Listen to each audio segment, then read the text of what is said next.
30 anos depois das primeiras notícias, o combate ao HIV ainda é um desafio. O Brasil tem 40 mil novos casos de contaminação por ano.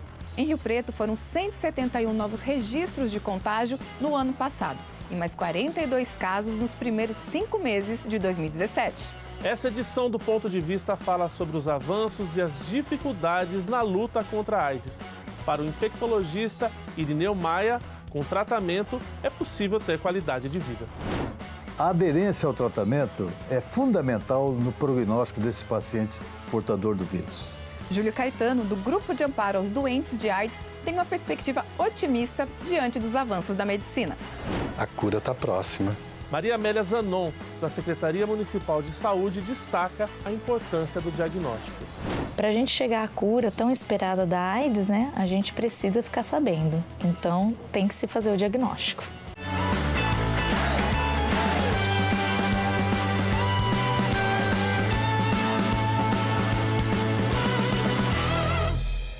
Esse assunto é sério, o debate é sempre relevante sobre esse assunto. Doutor Irineu, o senhor é médico infectologista lá da FAMEP. Para começar a discutir esse tema, falar um pouco de nomenclatura. O que é HIV, o que é um soro positivo, o que é a AIDS, para o pessoal explicar. E qual foi o surgimento da doença, como é que ela surgiu no mundo? Na realidade, isso tudo começou em 1978.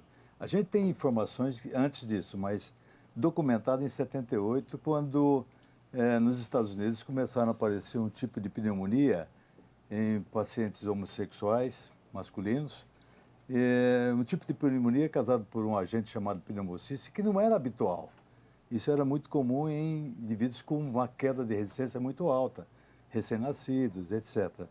E isso chamou muita atenção, a frequência com que essa pneumonia acontecia em homossexuais. Até que passou a ser chamado na época de peste gay, etc., desse tipo.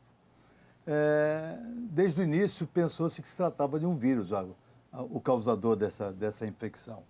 E foi realmente depois descoberto, principalmente em 82, com os trabalhos do professor Jean-Luc Montagnier, o vírus que é um retrovírus chamado, que deu o nome de HIV, vírus da imunodeficiência humana. Então, na realidade, o HIV é o agente causador dessa infecção. A AIDS é quando o indivíduo portador desse vírus tem as manifestações clínicas próprias da doença, que são infecções de repetição, infecções extremamente graves e, fundamentalmente, aparecimento de tumores. Então, infecção é ser o portador do vírus. A AIDS é ter o vírus e a doença que ele vai causar. Entendi. Ô, Júlio, a gente falou um pouquinho aqui sobre o surgimento da doença. E quando os casos chegaram aqui, o primeiro foi em 84, né, doutor Irineu? 84. Júlio, como é que surgiu o GADA? Veio da necessidade de atender essa população? Qual que é a história da instituição? Então, nessa época, não se existia um arsenal terapêutico para a doença. E o que a gente tinha era só AZT. Então, ou seja, a pessoa, quando ela recebia o diagnóstico, já era uma sentença de morte. O médico já falava que era 6 meses a 1 ano de vida.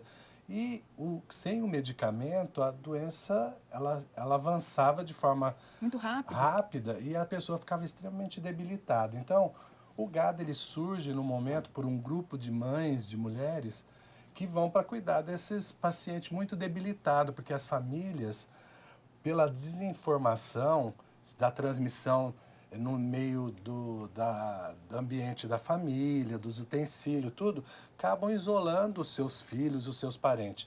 E aí esse grupo de mulheres passam a ir fazer visita, dar banho, cuidar, levar alimentação, muito caseiro. Então daí surge a associação, a ONG, por isso que ela tem um nome Grupo de Amparo ao Doente de AIDS, porque naquela época a maioria das pessoas ficavam doentes muito rapidamente. Rápido. Então aí surge o GADA, que é o Grupo de Amparo ao Doente de AIDS, e naquele momento, sem esse arsenal terapêutico, era o quê? Para poder levar humanização, acolhimento, colo, carinho e alimentação para essas pessoas. Porque a família mesmo tinha muita dificuldade em cuidar dessas pessoas, né? Então, e levar no médico. Então, elas faziam esse trabalho, que é um trabalho muito lindo da época, né? E aí, é claro, com a epidemia avançando e também as novas tecnologias, os medicamentos antirretrovirais, foi estar mudando a cara da epidemia, como hoje em dia é totalmente diferente dos anos 80. Correto. E vai ampliando também a atuação do GADA, né? Sim, ele inicia com essa muito assistencial. Sim. E aí depois ele passa a atuar na questão da prevenção. Vai ganhando músculo, né? Vai ganhando força. Isso, aí depois na área de direitos humanos. Exato. E na assistência da saúde mais qualificada. Então ele vai crescendo, evoluindo e levando esse expertise que ele adquire nesses 25 anos em outras doenças. Né? Hoje o GADA ele atua com outras doenças. Né? Perfeito. Ô Maria Amélia, e para o pessoal que está lá em casa entender as formas de transmissão do vírus? É interessante a gente discutir as formas de transmissão até para desconstruir alguns conceitos, né? Então, quando a epidemia, igual o Dr. Maia falou, quando ela iniciou, ela bem focada nos grupos de homossexuais. E aí surgiu as discussões de grupos de risco, né? Que só aquelas pessoas teria risco maior para ter o HIV, né? E hoje a gente sabe que não é dessa forma, tanto que a gente tem uma prevalência do HIV na população geral, temos uma prevalência diferente do HIV em algumas populações específicas, então homens que fazem sexo com homens, profissionais do sexo, usuários de droga.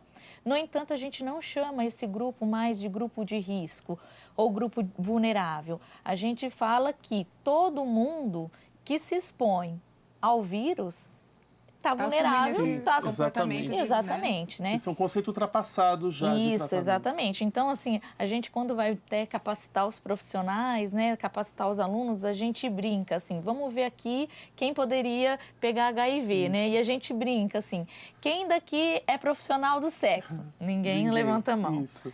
Quem daqui é usuário de droga? Ninguém levanta a mão. Mas quem daqui já transou alguma vez na vida sem usar preservativo? Quer dizer, todo mundo está exposto. Então, as formas de transmissão é a relação sexual desprotegida, né, sem uso do preservativo, é o uso, o compartilhamento de seringas, né, através do aleitamento materno. Então, são as principais formas de transmissão. Isso tudo se não tiver uma proteção. Claro. Né? Júlio, aqui em Rio Preto, se a gente for pensar nas principais formas de transmissão, a sexual é mais prevalente? É a mais prevalente. Rio Preto já houve uma época em que a transmissão via compartilhamento de seringas e agulhas era muito grande. E aí isso foi modificando com o tempo. Hoje a principal forma de transmissão é sexual e a pessoa que tem relação sexual sem proteção, ela tem um risco para isso, porque ela não sabe a sorologia dela ou das outras pessoas. E quanto mais relação sexual sem proteção ela tiver, ela vai ter o risco vai se acrescendo. É claro que basta uma. Então, eu falo que é uma roleta russa, né? Então... O erro é um só, né? E a relação sexual sem proteção, ela realmente é a principal forma de transmissão. O aleitamento materno, isso quase não ocorre por causa... das orientações, orientação no pré-natal. Essa mãe já vai estar amparada, a transmissão né, vertical orientada. também não, porque oferece, todos os hospitais estão preparados, público ou privado, no pré-natal.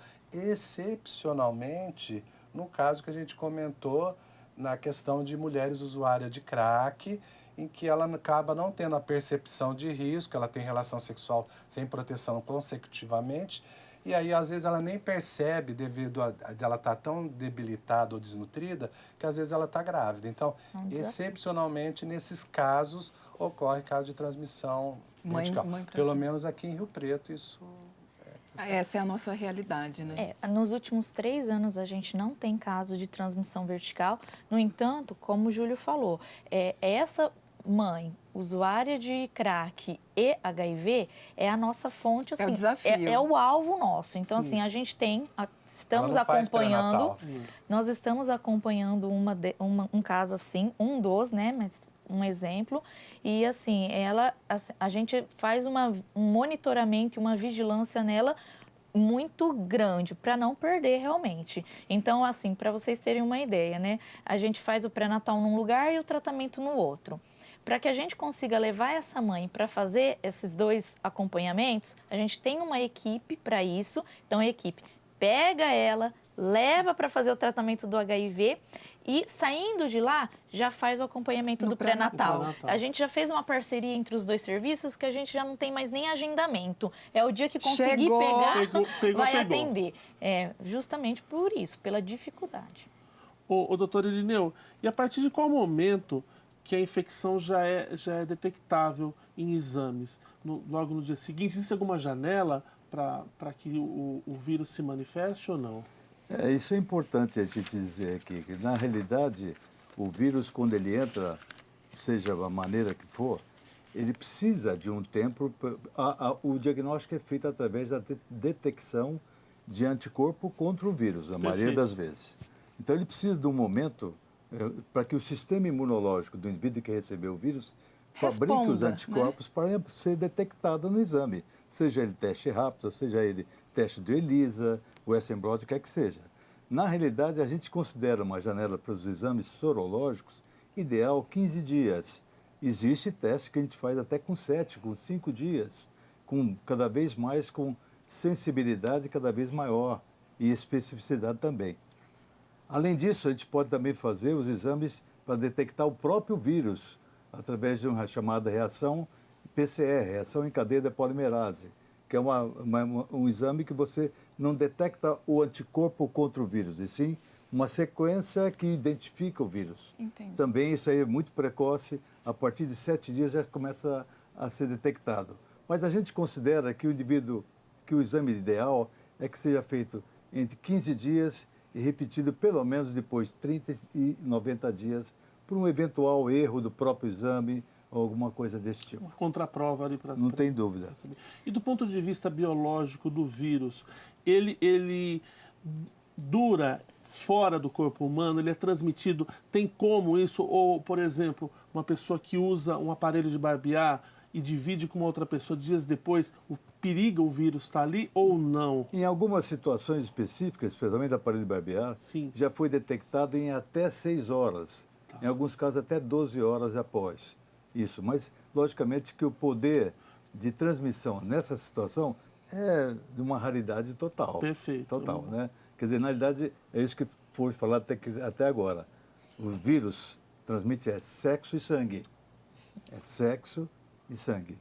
Com as várias maneiras. Com as várias maneiras. Mas não é raro a pessoa que se barbeou transar sem camisinha. É verdade. Entendeu? Então, às vezes, a pessoa ela pensa no pernilongo, no pernilongo, pensa no aparelho de barbear, na escova de dente, mas ela esquece do próprio comportamento. Quantas vezes ela tem relação sexual sem proteção. Só um dadozinho aí, além disso que o Júlio falou, existia uma cidade nos Estados Unidos, na Flórida, chamada Belleglade, em que a incidência de mosquito era muito alta, isso no início da epidemia. Então achavam que a picada de mosquito ia transmitia. Só que o mosquito só picava em indivíduos acima de 18 anos. Porque criança não pegava. Criança não pegava. Então, foram ver, não tem nada a ver com tem nada a ver com o coitado do mosquito. Era contra a picada.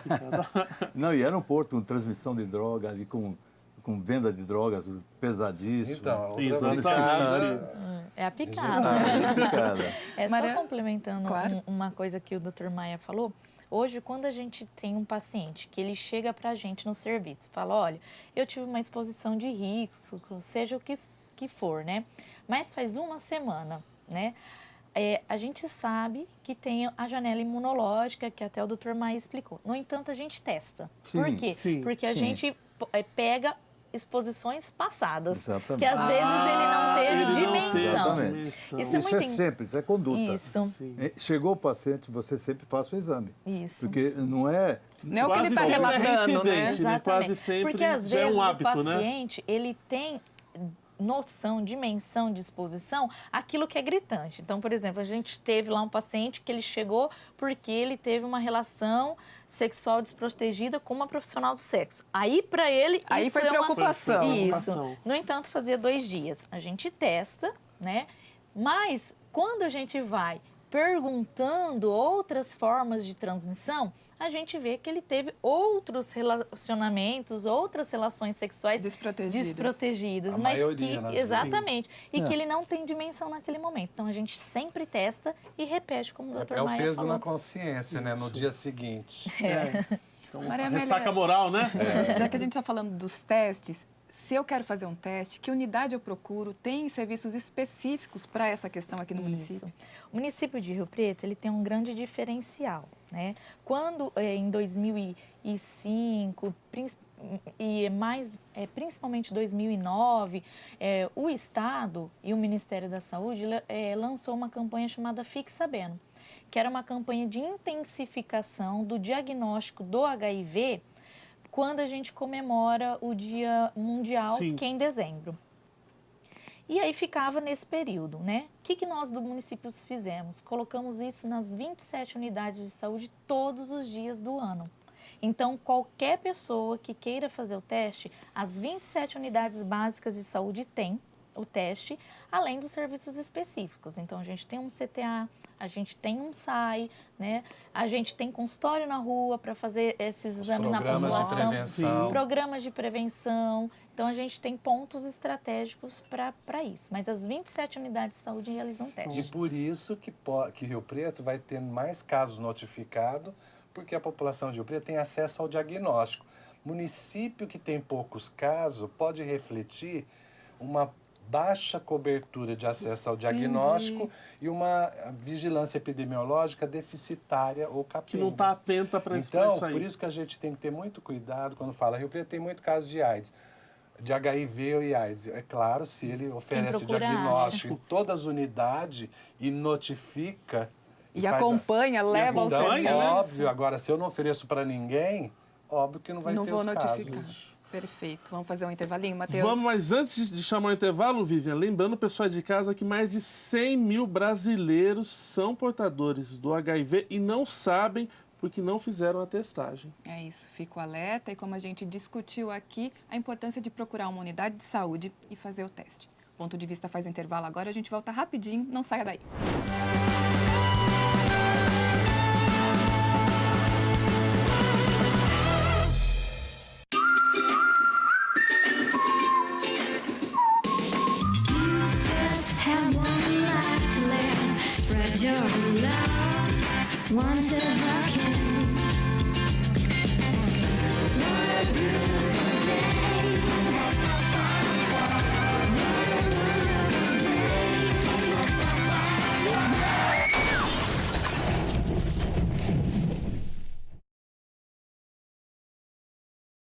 Bombeiros 193 chamando. Enchentes. Nunca dirija em áreas inundadas. Procure sempre uma alternativa de caminho mais seguro.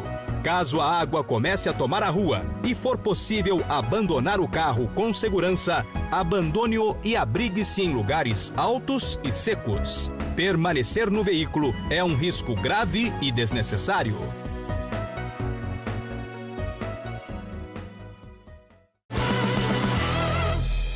De volta com o Ponto de Vista, hoje discutindo esse assunto bastante importante, o vírus HIV, a AIDS. Ô Maria Amélia, tem uma geração que nasceu pós o surgimento do vírus da AIDS, que está começando a fazer sexo e fazendo muito sexo, segundo se consta. Eles estão se cuidando, essa geração mais jovem, que está chegando agora na fase de experimentar o sexo? Infelizmente não, né? A hora que a gente olha os dados da epidemia, principalmente o HIV, a maior parte dos casos ocorre de 20 a 39 anos. Então, é a população jovem, né, sexualmente ativa, né? E quando a gente se discute os motivos, né, é lógico que a gente levanta algumas hipóteses, mas assim, são pessoas que não viram a AIDS do jeito que ela era antes, né? Eu brinco assim, que não era na época do Cazuza. Sim, então, entendi. não viram a cara da AIDS. E tem a crença de que, tudo bem, hoje tem tratamento, embora não tenha cura, eu consigo viver por muitos anos, né? Então, essa é a crença, né? Eu brinco assim que não tem nem a cara da AIDS, né? Porque hoje os nossos serviços, por exemplo, o serviço do município, ele oferece o preenchimento para lipodistrofia. Então, aquele rosto mesmo de Cazuza, né? Que era aquele rosto chupado, a gente não tem porque a gente preenche. Então, assim, não está escrito na testa de ninguém que a pessoa está contaminada pelo vírus. Os jovens não têm muitas consequências, né? Já é tradicional, porque é uma geração diferente, né? A gente brinca de geração XY, Isso. né? Já é uma geração destemida. E também não tiveram esse impacto das consequências da AIDS. Até reforçando, Maria Amélia, a gente tem os dados aqui, por exemplo, em Rio Preto, em 2016, foram 171 casos de HIV, né? Novos casos. 72 na faixa de 20 a 29 anos e 60 desses casos de 30 a 39. Eles concentram mesmo... Concentram nessa populações mais jovens. Ô, Júlio, meio que ficou da demonização para banalização da epidemia. Eu diria que são o recrudescimento da epidemia, porque ela não viveu aquele momento. Sim. E hoje os adolescentes não viveu a época do Cazuza. E, ao mesmo tempo, nós do movimento social... Nós somos contra essa coisa meio terrorista de eu ter que mostrar uma pessoa cadavérica para você falar assim, ó, você vai ficar assim. Por medo, né? Então, esse tipo, a gente pensa o seguinte, hoje temos várias estratégias de prevenção para evitar a transmissão e aí a gente oferece a testagem para que a pessoa ela reconheça que ela tem o HIV, trate imediatamente, não transmita a doença e também tenha qualidade de vida. Eu acho que a questão do adolescente é um grande desafio nosso e do Brasil e do mundo todo, a questão da sexualidade, da experimentação. Então, você vê que tem uma característica que é o adolescente nunca está na unidade de saúde. É verdade. Assim como o homem. O homem também ele usa muito pouco serviço de saúde. Então, esse comportamento, essa atitude, ela dificulta. Então, por isso que a gente tem que implementar ações onde ele fica mais tempo? Na escola. Mas só que a gente tem um programa que chama Programa de Saúde na Escola, que para mim é uma grande farsa, porque ela não funciona efetivamente. Então, os professores, os diretores, fazem de conta que vão discutir o assunto e não discutem. E aquele é um momento precioso de discutir a questão da epidemia, da estatística, do meio de transmissão, do tratamento, das estratégias de prevenção. E isso se educa na escola, né? Então, existe essa dificuldade de avançar. De abordagem, né? Então, e outros momentos, porque a gente tem que pensar que o adolescente, ele vai estar o quê? Ele vai estar na escola, não é isso? Uma parte dela na escola, uma parte dela na família. Então, na saúde ele não vai, então a gente tem um desafio de chamar ele para a unidade de saúde para ele tomar vacina, para ele fazer fazer alguns preventivos, e aí a gente encontra essas barreiras, esses obstáculos. Um dado importante, só completando isso que o Júlio falou, lá na faculdade nós temos uma liga de estudantes de infectologia. E a gente há muito tempo está querendo fazer um trabalho nas escolas. Porque eu sempre, quando vou dar minhas aulas, eu sempre coloco, olha, nós temos que investir no colegial. É o aluno de 15, 16, 17 anos que vai iniciar a relação sexual. Porque quando o indivíduo começa a ter relação sexual com preservativo, ele continua usando. O duro é você pegar um cara de 30 anos que nunca usou, que não usa, passar só de agora em diante você vai usar. Isso é besteira. Nós vamos tentar, e reforçando isso que o Júlio falou, é lá na escola. Então, desde quando foi criada a nossa liga, a gente tentou implementar uma vez por mês, numa determinada escola, que eu não vou dizer aqui, vou falar com a diretora, para uma vez por mês liberar os alunos 1 hora para a gente falar sobre doença sexualmente transmissível. Eu não consegui. Eu e os meus alunos da Liga, nós não conseguimos. Deixa para depois, não tem tempo, não tem sei o quê. Quer dizer, é muito mais fácil decorar, ir lá ensinar um troço que não tem nada a ver do que ensinar educação sexual numa escola. Isso é terrível. Segundo dado que eu queria comentar.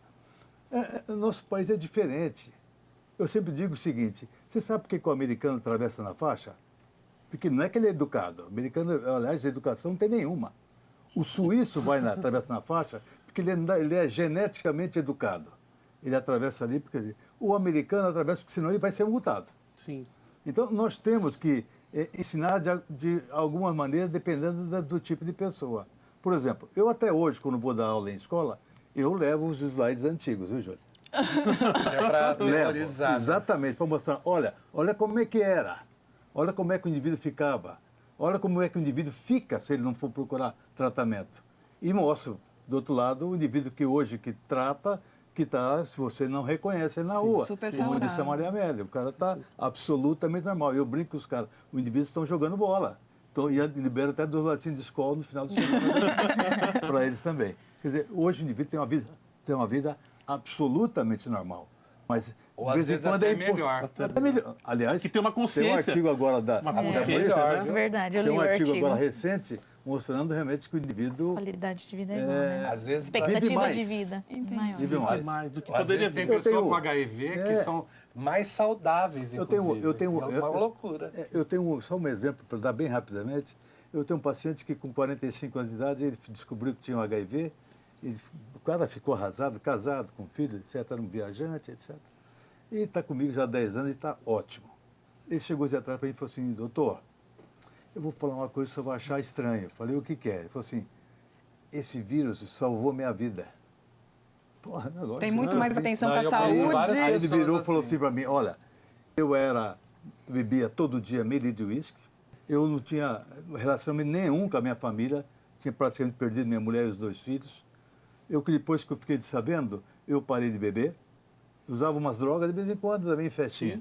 Parei de festa, passei a fazer educação, condicionamento físico. Os preventivos. Todos preventivos. Preventivos. Que não fazem. E reconquistei a minha família. Quer dizer, isso me salvou. Eu ia morrer de cirrose, eu ia morrer de outra situação qualquer. Entendeu? Então você veja que uma coisa é interessante em relação ao HIV. Ô, doutor Ineu, aproveitando já esse gancho, em 94, 182 pessoas morreram aqui em Rio Preto. Óbitos por AIDS, né? O ano passado, 2016, 32 mortes. Esse ano, até agora, 2017, 10 mortes. O senhor estava lá, o senhor está aqui agora. Como é que foi isso aí, quando chegou as primeiras mortes, os primeiros casos aqui em São José do Rio Preto, essa parte histórica? Como é que o senhor lidou com isso? Desespero total. Porque a gente não tinha nada, como o José colocou aqui, não tinha droga nenhuma. O que a gente fazia, e as orientações que a gente tinha de serviços maiores, o que a gente fazia era tratar as infecções. Aliás, nós já aumentamos muito a sobrevida só com o uso de uma droga chamada Bactrim, que prevenia e tratava algumas das infecções. Mas só em 88 que nós começamos a tratar, a ter na Algum mão o AZT. medicamento, o AZT, né? o AZT, que era uma droga que inicialmente teve uma ação muito boa, mas que no indivíduo já portador da doença, ele prevenia ou melhorava a qualidade de vida 6 a 8 meses. Depois, logo inicialmente, o vírus já ficava resistente à droga e já... Não Então, tinha. na realidade, a coisa para nós só ficou legal a partir de 96, para nós de 97, foi quando surgiu o coquetel, com o advento dos outros antirretrovirais que foram criados nesse tempo todo, que não vale a pena citar aqui. Sim. Mas naquela época era muito ruim. Era Você paliativo viu- os cuidados? Não, só ali? porque você tratava as infecções que vinha. Se tinha tuberculose, você tratava tuberculose, você vinha com a meningite, você tratava a meningite, com uma infecção outra qualquer, mas a causa disso, que é o vírus, Sim. bloquear o vírus, nós não tínhamos nada. E eram jovens naquela época. Morria na mão da gente, segurando a mão, e eu tinha até uma colega que trabalha comigo que entrou em desespero. Ela ficou fora 1 ano. Porque ela Não deu Não conta, não deu conta suportava. de lidar com estrutura isso. pra- O tanto pra de paciente que desespero. morre, né? Então, se ele tem de 10, 20, aí um mês é 2, 3, no outro mês mais 3, 4.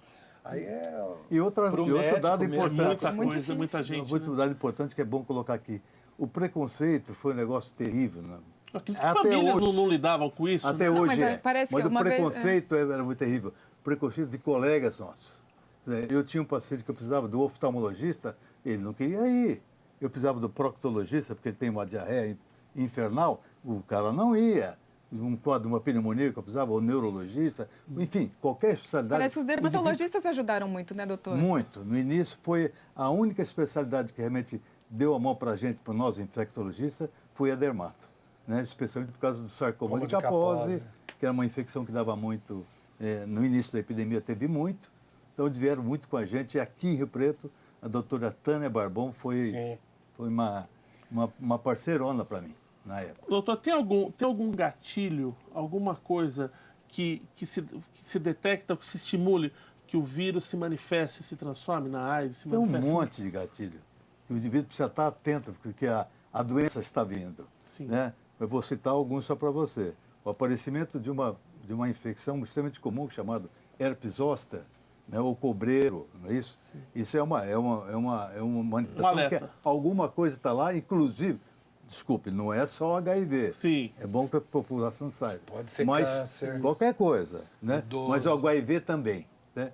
Uma meningite por vírus, certo? Pode ser pelo HIV. Candidíase. A infecção, monilha, corrimento vaginal de repetição, aparecimento de dermatite seborreica muito intensa, micose de unha muito intensa. Então, existe uma opção de situações que o médico, principalmente o médico clínico, tem que estar alerta para assim, fecha eu vou procurar alguma coisa que além de tratar a causa. Mas os nossos clínicos não estão preparados e não querem fazer isso.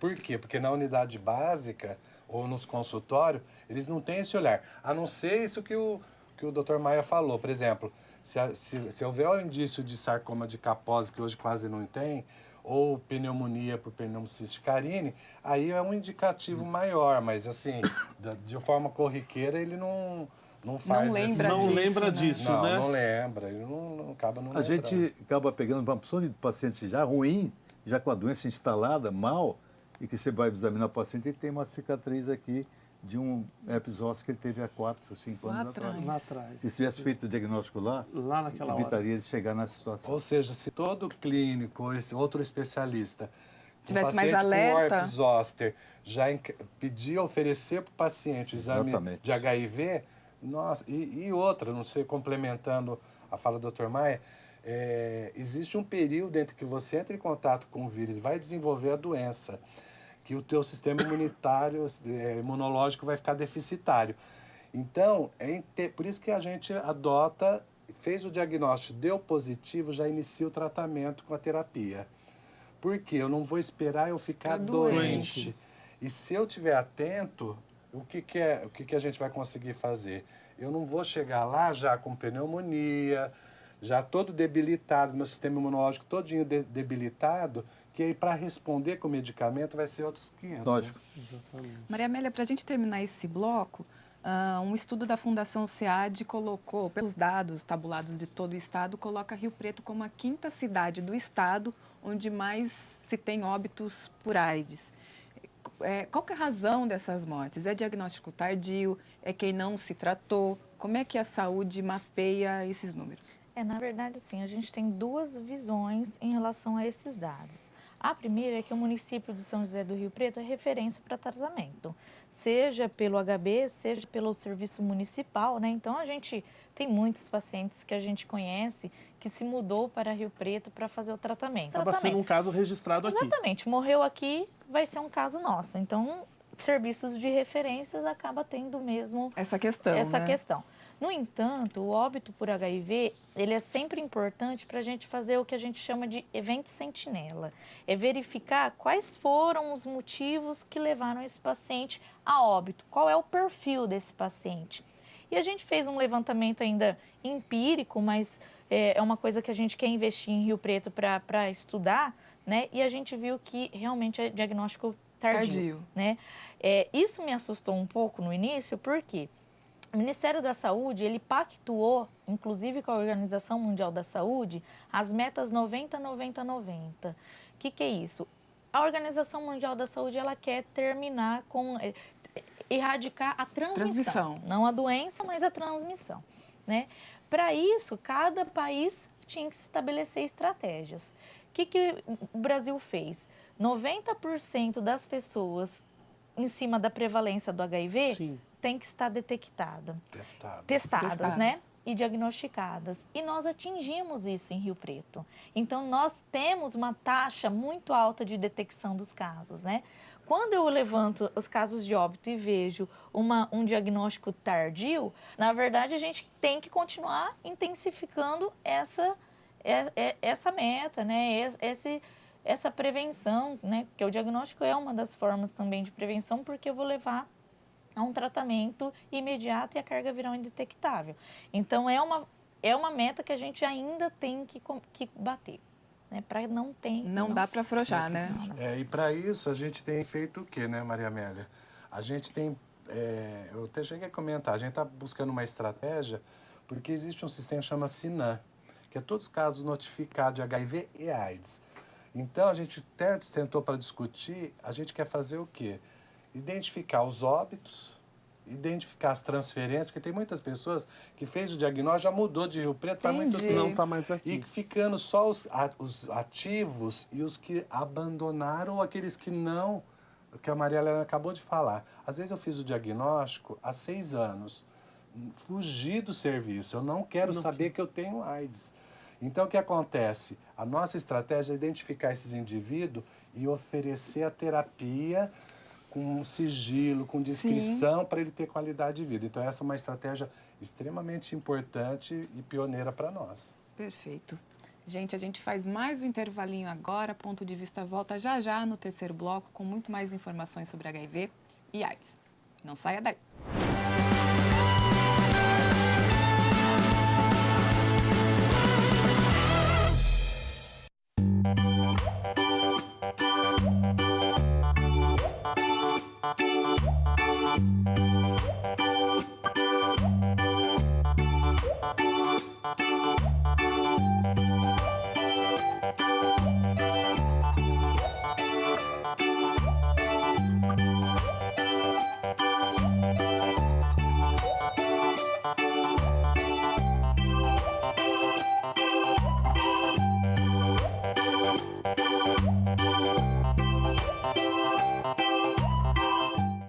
Cada gota conta. Economizar água é muito simples. Enquanto eu escovo os dentes, eu desligo a torneira. Enquanto eu faço a barba, eu fecho a torneira também. Esses pequenos detalhes fazem uma grande diferença. E você, está economizando? Governo do Estado de São Paulo. Estamos de volta com o Ponto de Vista, hoje falando sobre AIDS, sobre HIV.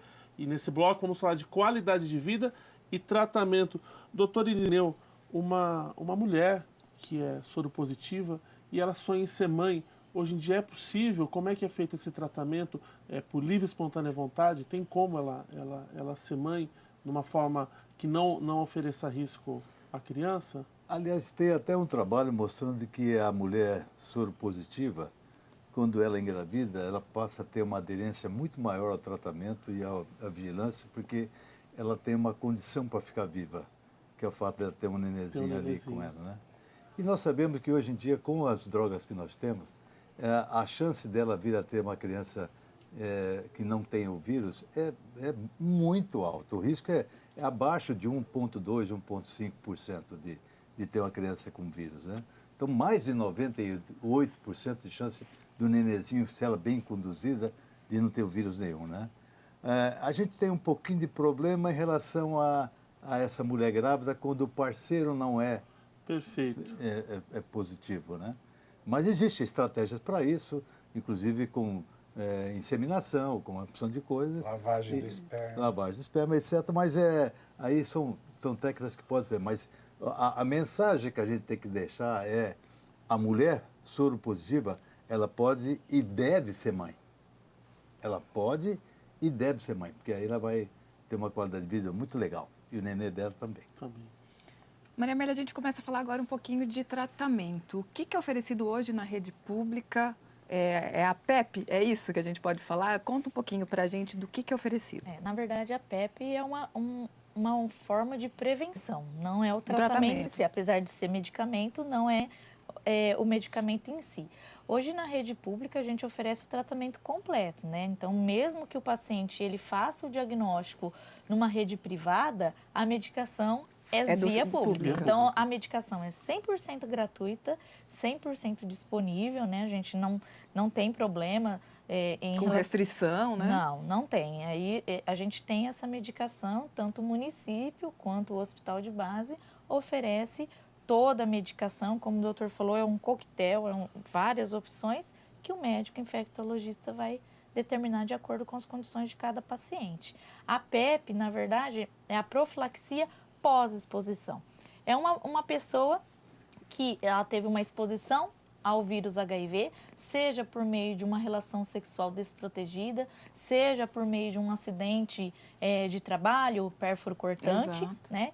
E dentro de 72 horas após a exposição, o ideal que seja nas primeiras 2 horas, mas até 72 horas após a exposição, ela tem a possibilidade, né, de tomar essa medicação. É uma medicação que se toma por 28 dias para que evite, né, que se contamine pelo HIV. Existe um protocolo para isso, né? O médico ele avalia toda a situação de exposição, a gente vai conhecer qual que é a condição sorológica daquele paciente e da pessoa que teve essa relação ou acidente, né? Tem todo um protocolo. Mas existe essa possibilidade, né? Inclusive no município. Ô, Júlio, você acha que isso talvez banalize também um pouco o sexo sem camisinha ou não? Como é que você Não, eu acho que não. Por quê? Porque já existe a banalização. Já tá, né? Então, sempre houve, porque você percebe, o povo pensa assim, ó, é o pernilongo, é a talher, é o banheiro, é a piscina, é a toalha de banho, é o talher. Ou seja, ele nunca lhe reconhece que para a transmissão, a maioria das vezes é relação sem proteção. E a gente tem que entender o seguinte, se a gente consegue oferecer teste para as pessoas fazerem um diagnóstico precoce, oferecer o tratamento, ela ficar indetectável, ela não transmite e não fica doente. A questão da PEP é um instrumento, é uma estratégia de saúde em que você previne quando você tem uma relação sexual sem proteção, e aí você tem essa estratégia. Aqui em Rio Preto nós temos o SAI, não se usa durante a semana, de segunda a sexta, no horário comercial, e a UPA Tangará, que são os 2 serviços. Então, você teve uma relação sexual sem proteção, você pode usar essa estratégia. Não é banalização, é um instrumento que você tem, porque é igual ao preservativo. Se fala há décadas do preservativo, mas você não se usa. Se você vir, vamos supor, na Câmara, em qualquer lugar, e perguntar quantas pessoas usam, sempre usaram o preservativo, você vai ver que a minoria usa. É claro que há as exceções. Eu não estou fazendo apologia do sexo. Claro. Sim, mas é que assim, culturalmente, o brasileiro acostumou ter o sexo sem proteção. E aí a gente faz o quê? Oferece uma estratégia para que, se ele teve o sexo sem proteção, que é o PEP, não é o PrEP, e ele possa tomar o medicamento e evitar a transmissão. Júlio, você até citou a PrEP. O que é exatamente? A PrEP não é pós-exposição, é antecede. Está no Ministério da Saúde, provavelmente o Ministério da Saúde vai anunciar nos próximos meses, eu não sei se vai deixar para anunciar no Dia Mundial de Luta contra a AIDS. É uma estratégia também de prevenção combinada, que ela é o quê? É para as pessoas que têm hábito em ter relação sem proteção, usar ele. Mas assim, por exemplo, eu sou casado, eu tenho HIV, meu parceiro não. Então, eu posso utilizar o PrEP para evitar a transmissão dele. É claro que existem outros fatores que vão contribuir. Vamos supor, lembra que a gente falou que se o paciente toma um medicamento, ele fica indetectável, ele não transmite o HIV sexualmente. A taxa de transmissão é muito baixa. Muito baixa. Eu conheço vários casais em que um é indetectável, eles transam sem preservativo e não há transmissão, não ocorreu. É claro que pode pegar o quê? Sífilis, hepatite B, outras doenças. Então, a estratégia do PEP é proteção. A do PrEP, ela vai ser uma estratégia para pessoas que têm relação sexual sem proteção, que têm parcerias provisórias ou estáveis, como uma estratégia de prevenção. Porque às vezes o casal não consegue usar o preservativo. Mas aí quem faz uso do medicamento? É quem não tem o HIV. Quem não tem o HIV. Agora, isso acaba só reforçando, né? Então, reforçando o quê? Porque se eu sou indetectável, eu não vou transmitir na relação sexual. E o outro parceiro, ele quer ter mais segurança ainda. Então, ele vai fazer uma qualidade de vida para esse casal. Ele vai ter uso do medicamento para evitar a transmissão. O Ministério da Saúde e as Nações Unidas, eles objetivam com 90, 90, 90, que a gente erradique a transmissão sexual até 2020. Tá Então, é aí. uma meta do milênio isso. Para que isso ocorra, a gente tem que garantir que todo mundo que tem HIV seja testado e diagnosticado. E tratado. Todos tenham tratamento universal e todos fiquem indetectáveis. Entendi. Percebe? Aí rompe a cadeia de transmissão. Só uma observaçãozinha. À O claro. PrEP, que é preventivo, ele, no caso que o Júlio deu um exemplo como casal discordante, eu acho que talvez não tenha tanta indicação, porque desde que o outro usa, por exemplo, como o Júlio colocou, e fica indetectável, Indetectável. o vírus bloqueado, a transmissão é praticamente muito pouco. O problema é o indivíduo que tem relações fortuitas. Então, eu vou sair hoje, vou procurar uma pessoa para ter relação sexual. Eu não quero usar preservativo. Então, eu tomo uma medicação e vou. Então, ele usa diariamente. Isso me preocupa um pouco. Entendi, Isso me doutor. preocupa um pouco do uso da medicação. Eu não tenho nenhum trabalho mostrando, posterior a 5 anos de evolução, o que vai acontecer com as drogas, com a possibilidade até de resistência. Sim. Que a gente não sabe muito bem disso. Mas que previne. A gente sabe que os trabalhos mostrando que realmente é Só protetor. precisa ver mesmo essa E questão de melhor uso, é protocolos, protocolo, né? esse tipo de Sim, coisa. provavelmente vai vir atrelado E um sempre protocolo. vai ter polêmica, Claro. né? Que é, por exemplo, quando você fala de a gente faz prevenção secundária no gado há anos também. E aí as pessoas eles ficavam assim absurdos técnicos da secretaria quando eu virava e falava assim, se o casal, se você nunca usa camisinha, eu chegava para um profissional de sexo ou para uma travesti e falava assim, se você nunca usa camisinha, ela tem HIV, e o cliente paga dobrado para transar sem camisinha. Qual que é a minha estratégia para evitar a transmissão? Eu preciso resolver esse problema, Eu né? preciso, concorda? Então eu chegava e falava assim, vamos fazer o seguinte, você vai tomar um medicamento, vamos monitorar, você vai ficar indetectável. Então, se ela fica indetectável, ela não transmite. Você percebe que a estratégia, Sim. eu estou pensando na saúde do coletivo e dela também. Então, e aí eu viro e falo assim, e não ejacula dentro. Então, são estratégias que vão reduzindo os riscos, porque a pessoa não usa Não o vai usar preservativo. mesmo. Não vai. Então, são outro tipo de estratégia que eu tenho que oferecer para você, uma estratégia em que você não se infecta outra pessoa. Esses conceitos que o Júlio está falando, ele é muito importante porque é o que hoje em dia a gente acaba discutindo bastante, que é gestão de risco, né? Que é isso, é eu saber quais são as formas de transmissão com maior risco, né? E eu optar por isso, ter Entendi. autonomia. Autonomia para Eu escolher ter o caminho que eu vou autonomia seguir. para Sim. isso e a questão da prevenção combinada. Então, é o preservativo, é conhecer o estado sorológico, é a PEP, é a PrEP, é eu tratar as ISTs, que é as infecções sexualmente transmissíveis, enfim. Então, hoje, a gente tem uma gama de Ficar oportunidades, indetectável. para que reduza essa transmissão. Maria Amélia, ainda na questão preventiva, você citou agora há pouco essa estratégia combinada, tem a questão do teste rápido que a gente acabou ainda não falando. Como é que funciona? O teste rápido para o HIV é um teste de diagnóstico. Então, diferente de hepatite e de sífilis, que é triagem. Então, é um teste realmente rápido, porque é, em média, 30 minutos, né? Na verdade, a gente pega um pouquinho do sangue do paciente e tem toda uma metodologia para ser feita, né? Para isso tem que ser profissionais treinados e funciona mais ou menos igual um teste de gravidez, sabe? Um pauzinho negativo, dois pauzinhos positivo, né? Então, é uma metodologia que eu falo que, assim, é uma carta na manga. Por quê? Porque, hoje em dia, por exemplo, nossos testes convencionais, eles demoram em cerca de 15 dias para voltar o resultado na unidade.